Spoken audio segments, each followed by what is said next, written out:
Good morning, everyone, and thank you so much for joining us for NAMI Maryland's 39th Annual Conference. My name is Alexis Brown, and I am a volunteer with NAMI Maryland. I will be your moderator for this session today. This workshop session is Achieved, the peer leader's role in implementing an evidence-based weight loss intervention, presented by Joseph Gennusa and Michael Clarke from Johns Hopkins ALACRITY Center. You can read more about our amazing presenters, including their full bios and the digital conference program on the official conference website. This workshop will cover an overview of the foundational concepts of Achieved Pilot Project, which seeks to adapt the evidence-based achieved weight loss intervention and test strategies to increase implementation in community mental health settings. A peer leader implementing the project will discuss his role and journey to becoming an advocate and mentor for persons living with mental illness. If this is not the workshop you meant to attend, please click the back button on your browser or click on the conference drop-down on the left-hand side of your screen and select Sessions from the menu to return to the full list of workshops we have available. We will be addressing questions at the end of this presentation. If you have any questions as the presentation continues, please post them to the social wall on the right-hand side of your screen. We will be reviewing questions as they come in, and if something is particular and you're unclear or need to be expanded, we will ask our presenters after their presentation has concluded. If you have any comments, concerns, or technical issues, please post them to our social wall and our technical assistant will address them accordingly. When posting on the social wall, please be aware that there is a 20 to 30-second delay between the presentation and the stream on Conference Tracker. When this workshop session closes, you will be prompted to fill out a brief survey. If you would like to receive CEUs for this workshop, you must complete this survey in order to qualify. I'd now like to welcome our presenters for today's workshop, Joseph Gennusa and Michael Clarke. Thank you so much for joining us today. Good morning, everybody, and thank you for attending. Achieve D, the peer leader's role implementing an evidence-based weight loss intervention. This is a National Institute of Mental Health project. Thank you, Alexis. My name is Joe Gennusa. I'm a registered dietitian by profession. I have been a research study director for 13 plus years, primarily focused on adults and youth in regards to reducing cardiovascular risk and weight management. And I'll be presenting with Mike Clarke, who I'll let himself introduce. Good morning, everyone. My name is Mike Clarke, and it's truly an honor to be speaking with you today. My role in the Achieve D weight loss program is to serve as the peer leader. I will be telling you a little bit more later on in the presentation, more specifically about all of my responsibilities and my experiences as a peer leader. But my primary objectives in the intervention are to assist the coaches in administering the Achieve program and to help the participants to stay engaged and to provide a role model for them throughout the study. So it's an honor to speak with you today. Great, thanks, Mike.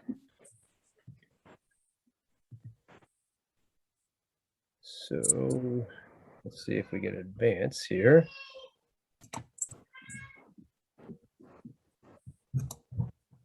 All right, just an overview of our topics today. So we'll be starting off with the Achieve clinical trial. We'll explain a lot about that research and how that kind of laid the foundation for the Achieve D pilot project. Then we'll kind of get into more of the meat and potatoes of the peer role in the Achieve D pilot project, and then the peer experience in the Achieve D pilot project. So Achieve, the formal name was Randomized Trial of Achieving Healthy Lifestyles and Psychiatric Rehabilitation Programs, the Achieve trial. It was also an NIMH project. Objective and setting. So the overall objective is to determine the effectiveness of an 18-month tailored behavioral weight loss intervention in adults with serious mental illness. We chose to work with psychiatric rehabilitation facilities as a study setting. You'll hear me call them psych rehabs, day programs, PRPs. I'm sorry, it's hard for me to stick with one, but they're all interchangeable, just to lay that out there. So defining what a psychiatric rehabilitation facility is for those folks who don't know, these are, if you will, outpatient programs where folks go to develop more skills. The general hours around 8 o'clock to maybe 3 o'clock pre-COVID. It typically starts off with transportation coming in. If they're in a residential program, they'll be transported in. If they're a community client, they'll either walk, drive, take a bus coming in. There is usually some type of social gathering in the morning. They'll have a breakfast, and then it'll either be 1 or 2 sessions before lunch. Sessions can vary across every day program. There may be classes on culture, social events, physical activity, religion classes, computer classes. It kind of really is a large array of classes that these folks generally have. Then there's a lunch, and then typically in one other class or an outing, and then folks get transported home. Most folks are there roughly 2 days a week. I do know if they're in a residential program, it's usually 4 to 5 days a week. And this is just really a great opportunity for any type of lifestyle intervention trial. You have the frequent contacts, you have physical activity classes already embedded somewhere along the curriculum, and meals are served on site. So it really is a great environment to make change. So looking at the Achieve trial design, you have baseline on the far left-hand screen. So essentially, when you do a clinical trial, you'll have folks do surveys, physical measurements. In this project here, we collected heights and weights, blood pressures, a series of blood pressures. We did a full blood draw. We did a cycle ergometer test. And usually that'll take 3 weeks or so to work with individuals to get that all accomplished, sometimes a little bit longer. You know, some folks will give us 10, 15 minutes here, 45 minutes there. Some folks would actually book like a 2-hour appointment. So it kind of varied. But once we got folks into a cohort, we would randomize them. And 50% of the folks ended up in the control group, 50% in the intervention group. And then we would collect data at 6 months, 12 months, and 18 months. And during the whole project, we also collected menus, and we worked with all the kitchen supervisors to help reduce the calories that were offered in the day program sites. So we worked with 10 day programs. It was 7 different organizations, 10 programs. We worked with folks who are overweight. One thing we try to do in all of our clinical trials is try and cast a wide net. So make our clinical trial as open as possible for most individuals.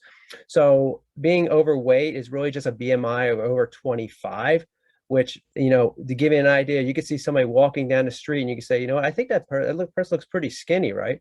But in actuality, if you get their height and their weight, they may be a BMI of 25.5, 25.6. So they actually be eligible for our project.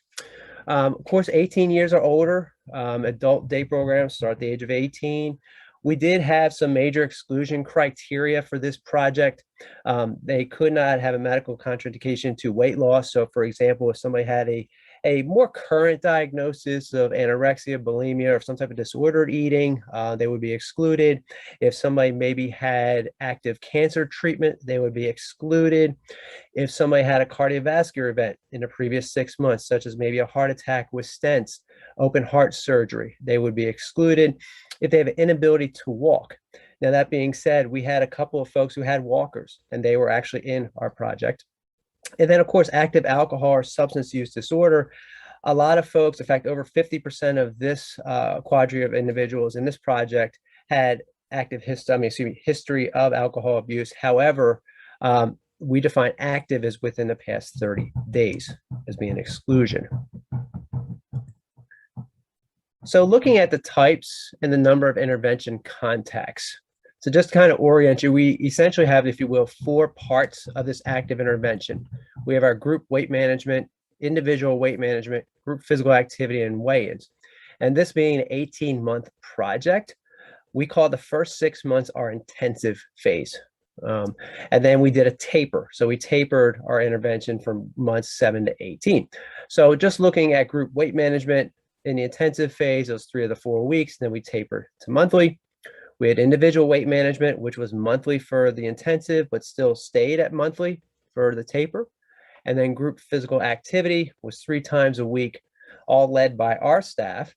We kept it at 3 times a week for the taper. However, what we did is we developed a series of DVDs, which we trained the day program staff to play the DVD and collect attendance for us for the individuals that showed.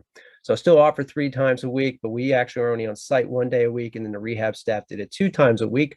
And then our weigh-ins were every week, and then we tapered to every 2 weeks.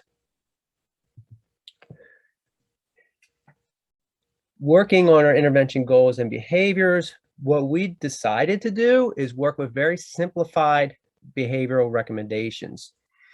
When you look at these messages, drink water, no sugar drinks, include 5 fruits and vegetables in a diet each day, eat smart portions, don't eat junk food, choose smart snacks.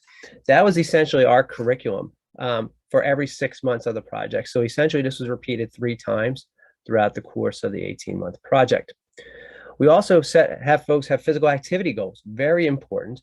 So for folks that came 3 days a week, we wanted them to exercise in the classes. We offered it 3 days, and the reason is that we know sometimes there's competing classes. So if we're up against a favorite class, we try to get folks to come to ours at least 2 days a week, and they go to their favorite maybe 1 day a week, and then exercise when they're not there, or if they could exercise when they get home, that would be fabulous.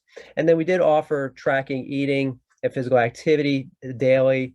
These were not like food records. They were much simplified. Some folks took us up on that and actually ran with it. So looking at the characteristics of the population, it's a very young population during the course of this trial. Half are women, half are white. Average weight though, that's 200, that converts about 227 pounds. So that's a fairly heavy individual with a body mass index at the time was a classification of obesity 2. So pretty heavy for a young population. And then looking at more characteristics, mostly were schizophrenia, schizoaffective disorder. Most folks had a substance abuse history. Most folks were on about 3 psychotic medications. Most were never married. Most were not working, and most lived in a residential program or with a care provider. So it's definitely warranted to say as a population with high needs. So looking at the results, this journal article was in the New England Journal of Medicine, posted in 2013. Just to orient everybody, so you look at your horizontal axis on the bottom, that's the time points of data collection, 6, 12, and 18. Your vertical is your weight change in kilograms. So the solid line is the control group. And you can see the control group throughout the process, it lost a little bit of weight as a whole. But look at the dotted line. That's the active intervention. And it just keeps on going to the fine tune of about 7.1 pounds upon 18-month data collection. Now, you know, if you're not familiar with research and weight loss research, you might say, it doesn't sound like a whole lot of weight loss. Or you might say, wow, that's a lot of weight loss. I'm going to show you a comparison here in a minute after this slide here. So this is kind of more where you look at when you look at trials. So that's kind of like the overall average. Now we're going to look at kind of like more individual data here. So you got your controls and your intervention. So even you know, at or lower than baseline weight, so almost still half your folks in the control arm lost weight. And I forgot to mention this. This is actually true weight loss. So this is medication adjustments are actually teased out through statistical analysis. So this is pure weight loss. And 64% of the intervention arm lost weight from their baseline weight. Now we're starting to kind of get into the 5% folks. So people who lost a pretty fairly chunk of weight, right, throughout 18 months. You still had a fifth of your control and almost 40% of your active intervention, statistically significant. Now you're looking at folks who lost 10% or more weight. So you're looking at over, if you use the average, 23 pounds, right, of weight loss. 7% in your control and almost a fifth of your active intervention. Statistically significant. Now, just to kind of show you, as I mentioned on the previous slide to that, so there's other trials out there, there's tons of trials out there on weight loss. The premier trial was actually a trial that Hopkins was actual site for, a little before us, before the Achieve trial in 2006. But using the same axes, so your horizontal axis, again, is your time points, 0, 6, 12, and 18. Your vertical axis is your weight loss in kilograms. Your dotted line, in black, is your premier. And that is usually what you see in weight loss trials. You'll see during the intensive phase, a dramatic reduction in weight. And what you should, and that's what you should see, right? Your team is in full control. This is kind of when you're within the red zone, if you will, in football. You have to get a touchdown. You're in full control there, and that's what you get. But then what happens when they started their taper, this is typically what you see as well. You'll see that the accountability, is starting to kind of slip a little bit. So they may have said, instead of meeting once a week, we're going to meet once every 2 or 3 weeks or once a month. And kind of, this is what you see, right? When you kind of let the leash of accountability go out, people tend to kind of not be as tight with their dietary advice, their exercise schemes, and those types of things. But then you look at the Achieve overlay of that in comparison, it just keeps on going, even during the taper, which is very insightful. I just want to kind of overlay, show you kind of where the controls lined up here.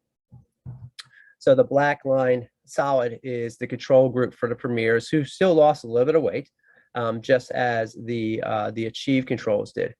But just kind of makes you wonder, as you see at 18 months with the premier going up, is what would happen if the Achieve just kept on going. The trajectory is still trending down, even though a slight tapering, if you will. It still looks like there would be substantial weight loss at maybe 24 months or 36 months.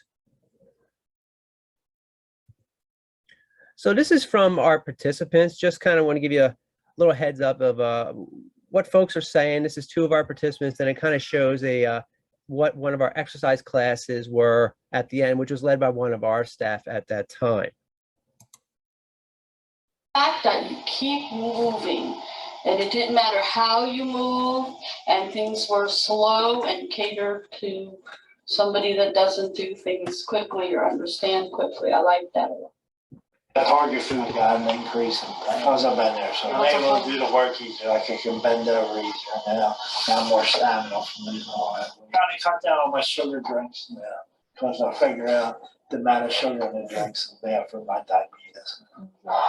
4, 3, 2, 4.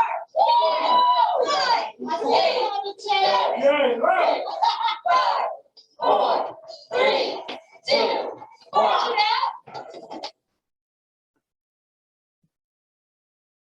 Okay. I mentioned in the beginning that we worked with the environment. So an important thing is to kind of improve the offerings, if you will, from the dietary standpoint. And if you look at, as an example, underneath it says old breakfast on the left-hand side, you're looking at what was typical when we walked into the baseline of a program breakfast. So, you have some Cheerios, you have a couple slices of white bread with butter and jelly, you have sugar. Most of them were not sugar packets at the time. Those open canisters of sugar or displayed where folks can have, whatever they would like. Banana, 2% milk, orange juice, to the fine tune of 1,150 calories, 10 grams of fiber and 20 grams of protein. 1,150 calories is a lot. If you're a very active individual, great. If you're an individual who's highly sedentary, not so great. The calories would just mount up. So we were charged with working with the kitchen supervisor over the 18-month project to essentially lower the calories throughout the menus as subtly as we could. We didn't want to do any drastic changes, of course, because the idea is still to offer healthy foods that are acceptable to individuals. So a new breakfast may look like this. We have some bran flakes, which would increase your fiber, same serving size. You would cut down on the 2 slices. You would give a slice of whole wheat bread with a pat of margarine. You would provide a hard-boiled egg. Satiety, help folks feel fuller longer. Instead of the 2% milk, you would swing down to the 1% milk, and then you would offer orange juice instead of the 2 fruits. knocking it down to 870 calories, increasing the fiber and increasing the protein content. A couple of things to mention. These sites work on very tight budgets. So, you can't just all of a sudden, oh, I'm going to do the keto diet or something along that line, right? There also is a reimbursement system. So there are food categories, if you will, they call them components at that level that you must offer an individual. So for example, you can't take away all the starches. You have to offer X amount of starches per meal. So the goal is to kind of slide in a healthier, lower calorie version of that. You might say, well, why can't you just add fruit a couple times a day? Usually there's a fresh fruit offering at least once a day, but budgetary kind of cuts down on that. So, but at least the orange juice is a 4-ounce serving. But we are able to do this in all 10 sites, and we're actually able to statistically decrease all calories across the board at all 10 sites. So we're helping out the environment. So just some conclusions. When we started the trial, this is one of the first weight loss studies in this population. And, I don't want to say the saying was, good luck with that. But a lot of folks were naysayers saying you can't have weight loss as population. The medications don't allow it. People can't stick to certain diets, exercise, they don't want to exercise, and these types of things. However, we found that A, you can, and B, you just have to tailor it. We found that was super important for us was to develop the rapport with not only the day programs and the counselors who worked with these folks, but also the individuals themselves. And we found that there was a lot of success when you have individuals in a cohort, so they develop the cohesiveness. So I think all of that, if you will, in a blender is what produced such rich results in this clinical trial. Leaping forward, we now bring it to the Achieve dissemination, or we call it Achieve D. This is brought to us by the ALACRITY Center, the Johns Hopkins ALACRITY Center for Health and Longevity and Mental Illness. To give you a little history on what a center is, so when a research team has done a significant amount of work with a certain population, you could apply for a center grant. And that allows you to take your previous work, your active interventions, and kind of package them up and deliver them to the individuals who are serving the community.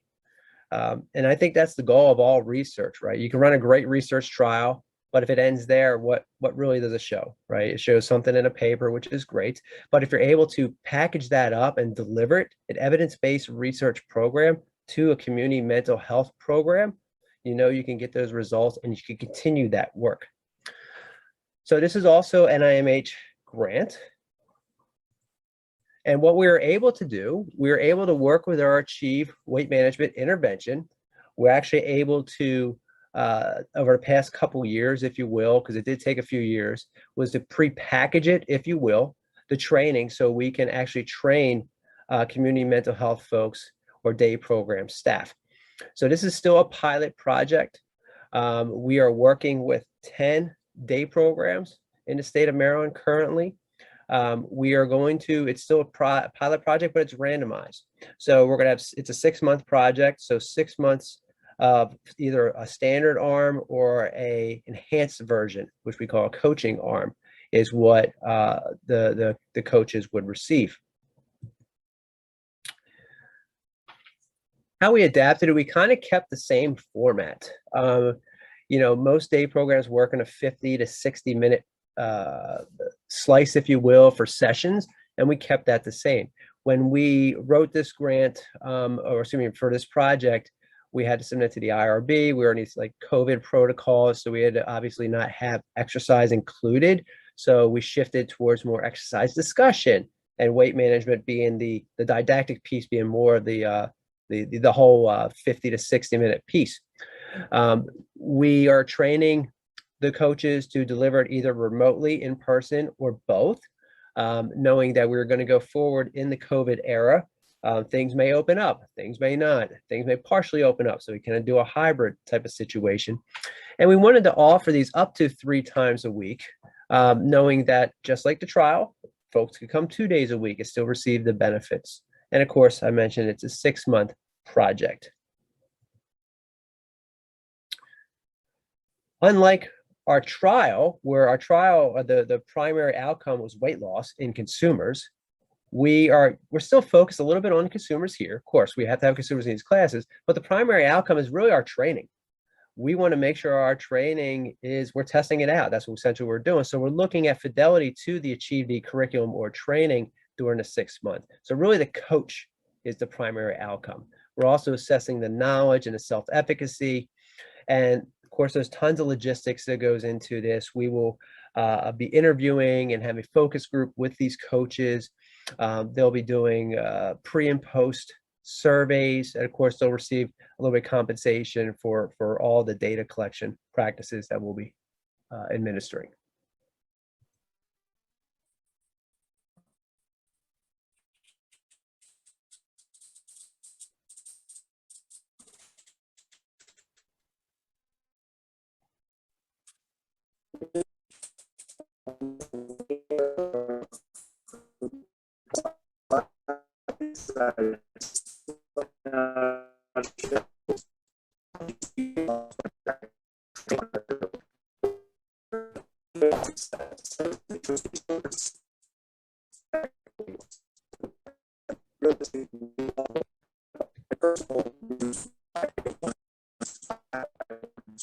Sorry, Mike, I'm sorry. This is Alexis, your moderator. I'm having a hard time hearing you.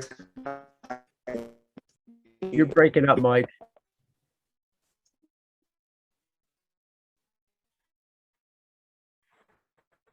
Sounds like a microphone issue. Yeah.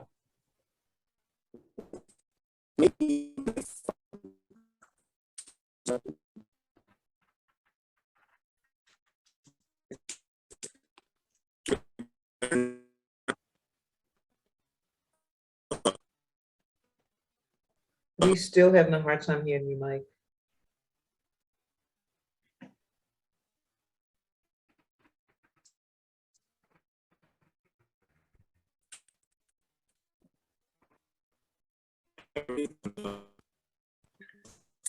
Maybe if you turn your camera off, maybe it's a screaming or screening.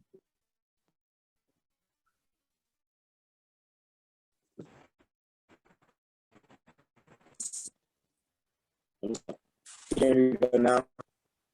Say it again. Can you hear me better now? Yeah, it is a little bit better. Yes, Yeah, we're getting there. we're getting there. I do apologize. Just to run through quickly, the next module discuss the importance of not drinking our calories, not drinking empty calories. It was saying no sugar drinks, and that was quite a difficult module. Many of the participants thought that the 100% juices, such as orange juice, were okay to drink. However, the Achieve program stressed that they want us to go with water, as well as limit our consumption in artificially flavored beverages, such as diet sodas, coffees, and teas. These were termed caution drinks. Junk food, the sweet, greasy, salty, crunchy foods that are so convenient and prevalent in our diets, were also addressed, and strategies to replace or say no and avoid these foods were provided to the participants. You guys hearing me okay? Yep. Much better, thank you. All right. Eating smart portions provided an understanding of both portions and versus serving size, and it showed how to avoid the trap of overeating. Also, eating more vegetables gave new ideas on how the participants could incorporate more veggies into their daily diets, as well as how to use healthy plain vegetables. I stress plain, not the buttered and sauce vegetables that a lot of people like eat, as a way to avoid snacking on high-calorie, low-nutrition junk food. And finally, our last module that we are going to be going through is putting it all together. We review the topics that we had discussed, that we'd all learned throughout the study, and we developed a plan to maintain weight loss. One other thing that I like to mention and point out is that the modules is the structure of each lesson. For a majority of the modules, the format would be start with introduction to the topic of that module. And then the next lesson will consist of how we could implement it at home, and then at the PRP, and finally when away from home, such as at a friend's house or at a restaurant or a special occasion. Also, in addition to the 6 core modules, there were seasonal modules interspersed throughout the study that prepared participants for the holidays that provided the potential for them to fall off the wagon, so to speak. It was during these special occasions that the participants were encouraged to maintain, don't gain, and were provided with several strategies to avoid overeating. Move on to the next slide. Exercise is an indispensable component of the ACHIEVE program. Apart from the benefit of assisting with weight loss, it was expressed to the participants that there are many other benefits such as improved cardiovascular health, stress reduction, increase in energy and endurance, as well as improved sleep, just to name a few. The participants were encouraged to engage in low impact, moderate intensity exercise for at least 20 minutes a day. And during the sessions, exercise videos would be displayed on the participants' grand pads, and we would all work out together as a virtual group with a coach cueing the participants to master the moves while ensuring the safety of the individuals. After assisting the coach with weigh-ins at each session and reflecting on the participants' high-impact behavior that they had chosen for the week, the topic of the module and lesson being reviewed would be reinforced by watching a role model video in which a peer actor would address behavior and topics that would generate discussion and questions among the group. And these discussions would be headed by myself as the peer leader. And the coach would also reflect and provide additional insight as the lesson was repeated throughout the week. Next is an example of a role model video and the subsequent questions that I fielded to the group after the role model video was played.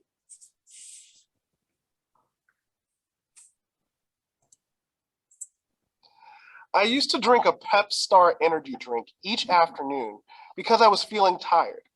My coach says that avoiding sugar drinks is a great way to reach my weight loss goal.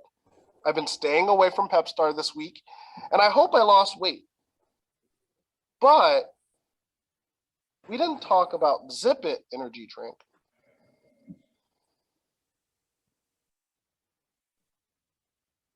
So in this particular video, the role model is showing that he is losing weight by cutting out certain energy drinks. But there are some questions that he has as to what types of energy drinks, what other reasons he should say no to sugar drinks, and several other things. We would discuss those things, and the coach would follow up with insight and further discussion.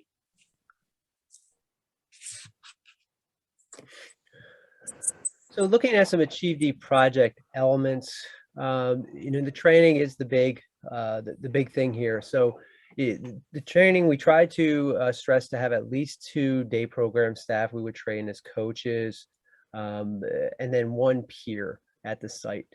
One thing we noticed in the actual trial is that at most day programs that we had the active intervention in, we always had 1 or 2 peers who kind of took the lead. These would be individuals to make sure that folks were in the room and started on time. They would be the ones that really were the glue, the cohesiveness that kind of kept the group, going through. And they would be the ones to say, if somebody gained a few pounds, they would be the one to put on the back, say, slap on the back, say, it's okay, man, we'll make it up this week, no worries. So we want to include a peer, obviously, into this project to bond, the cohesiveness, to kind of keep things flowing forward, and also to bend with the coaches, which was extremely important during the actual trial. The hardest thing to do is really to take the training. When you have a clinical trial, you have that ability and that flexibility to train folks for maybe months, 3 months, 4 months before you start. They also have varying background. In our ACHIEVE trial, most of our coaches had like exercise physiology or kinesiology type of background. And knowing that we are going to be now having coaches, if you will, have maybe a psych background or a sociology type of background, we knew that we had to kind of build that into our training now. But at the same time, we had to be concerned that folks don't have 3 or 4 months to be trained. They're doing a full-time job already. So we're actually able to get it down to what we call the bones of the intervention, down to 16 hours. In that 16 hours, there is a lot of didactic training, but what's also we built in is an avatar. You may see avatars now in doctor's offices. You may take CEUs for avatars now. But we pride ourselves on utilizing motivational interviewing as our primary behavioral change mechanism. And the avatar is really practice for the coaches to kind of keep their skills up to snuff, if you will, during the project. We also built in a little bit of prep time for program delivery. Yes, you can essentially take 2 minutes and open up the guide and then deliver the training, but we want to kind of build that into their daily efforts. And then there is also monthly fidelity taping. So every coach will be taped at least monthly during the 6-month project. Now, I mentioned earlier we have the standard versus the enhanced arms. So the standard folks that were videotaped would not receive any feedback, but those folks in the performance coaching would. So they would receive feedback during the course of the project. So you can see at the end of the project, if the standard and the performance coaching do very well, we know our training is where it should be. If we figured that the performance coaching did a little bit better, then maybe we have to build performance coaching a little bit more into our training moving forward. So this is an example of really what I was talking about, the didactic and how everything's like really structured for what we call onboard training. The 16 hours is completed before delivering the program. With each training unit, it's what we call them training units, there are didactic and interactive components. Coaches will receive training on how to deliver the program, and we'll have opportunities to practice. So they will have practice before they actually go live, if you will. Other training topics. So aside from training, coaches will also be provided with a leader's guide for each session. These guides give detailed description on what to cover during each session, including sample language and how to deliver that content. So, of course, we want to have consumers, as I mentioned, in this project. We use basically the same eligibility criteria as we did in the trial. We want to cast that wide net, so a BMI of over 25. Obviously, they want to be able to give consent. Essentially, there is, I think, 12 surveys. We are also capturing their height, weight, and blood pressure and medications in the beginning of the project, and then we're going to do it all at the end of the project. Folks will be provided with compensation for that. And then we try to limit the classes to about 10 consumers or so. Of course, there's still some COVID restrictions and stuff like that, day programs or some of them are underneath, depending what county they're in. So we kind of work with them through that process.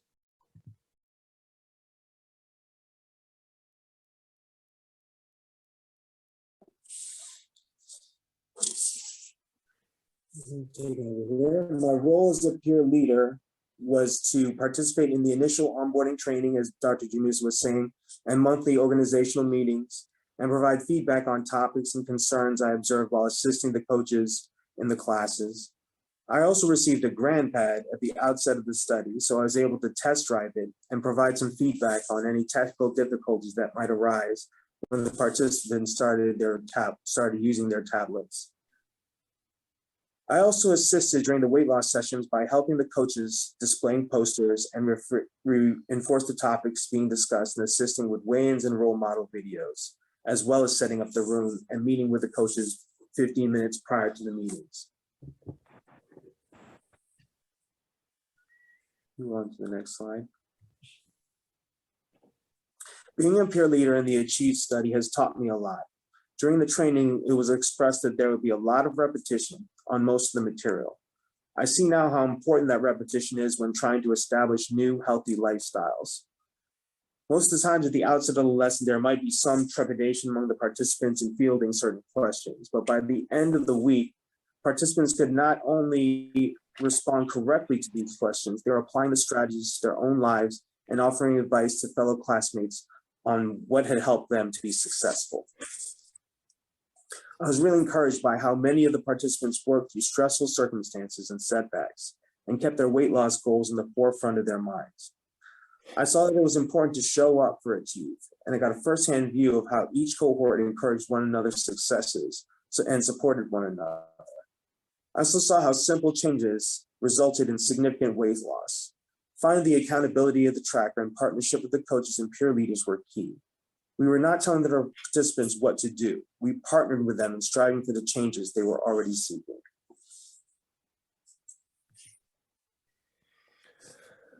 So just kind of some closing notes, and then we'll open up for questions. For years when I was on the ground, the boots on the ground, if you will, at the day program doing the trial, I noted that a lot of folks would be asking us, day program directors, even the counselors, when can we get this project? We really want to roll this out, and I wish it was that easy.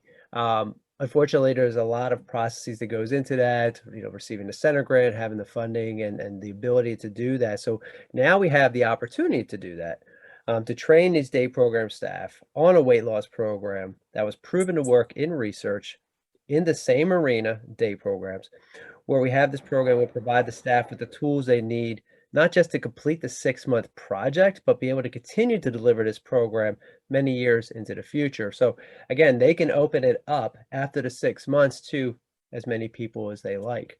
So we're hoping that, that this will be a continuance, if you will, of the Achieve D in these day programs. Mike, any final thoughts? Yeah, my final thoughts are basically in any weight loss program, particularly something that's evidence-based, when I hear of a weight loss program, I want to know that it's proven and that it works, but basically also that it's sustainable. And I've seen firsthand, like every time I come into a class, I see the excitement among the participants when they see their weight going down.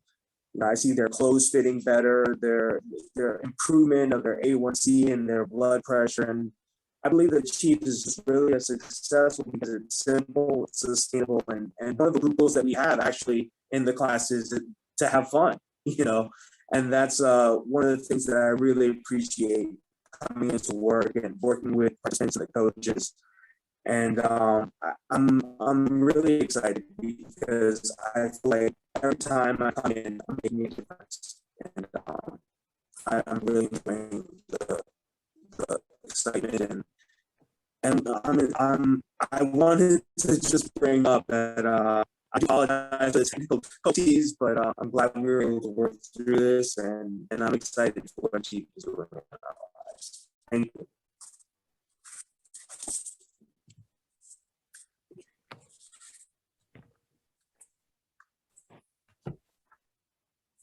So thank you so much for that presentation. Right now, we would just like to open up the workshop for questions. If anyone has any questions, we would like you to post them in the social wall for this session to the right-hand side of your screen. I'm not seeing any at the moment.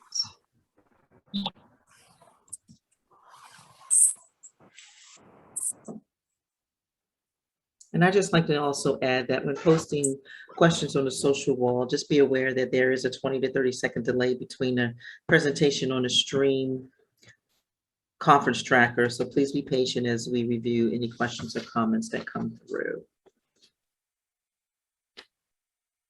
This was such great information. I just want to thank you, Joe and Mike, both for what you presented today. It's so key that we all kind of stay healthy as we navigate through current times now. So that was really a wealth of information.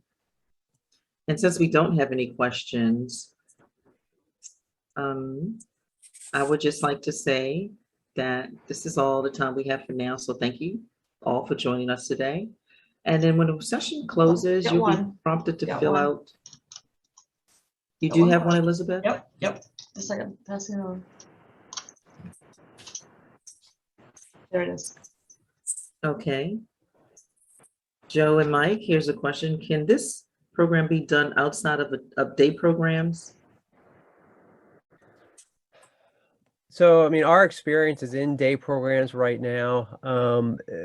I guess it would be what type of environment. I mean, that's our expertise, is working with community mental health. I mean, sure. I mean, I'm sure it could. And when we, so when the trial was ended, we received countless contacts, emails, and calls from people, quite frankly, all over the world. Those Europe, those Australia, and some of them were actually in hospital settings, And they wanted, hey, I need this for our folks on this wing. Is this something that, you could send me the protocol for and these types of things? And, we told them, we need some time. We have to restructure this. It's a whole training type of thing. I think that if we were to use it in another spectrum, another arena, we would have to go back probably to the drawing board and work with that specific arena. Right. Thank you for that response. Are you seeing anything else, Elizabeth? No, no other questions at this time. All right. So if there are other questions that want to come through, if anyone has anything else that they would like to ask and we're not able to at the time, please just email at connection, CONNECTION, at NAMIMD.org if you do have questions that you're not able to ask at this time. So again, Joe and Mike, we'd just like to thank you for joining us today and everyone else that participated. And when the session closes, you'll be prompted to fill out a brief survey. And if you are receiving CEUs for this workshop, you must complete the survey in order to qualify. So at this time, once the session is over, we'll be breaking for lunch and then resuming this afternoon for this afternoon session to begin. Also, the last thing is just don't forget to participate in our resource scavenger hunt. If you find all the resources listed and submit your answers by the end of the conference, you'll be entered in a raffle to win a DSW messenger bag. So again, thank you so much again for joining us, and we hope you all enjoy the rest of the conference. And Joe and Mike, thank you so much again for your presentation. It was well informed. Pleasure. Thank you so much for having us. Great. Take care. Take care, all. Bye.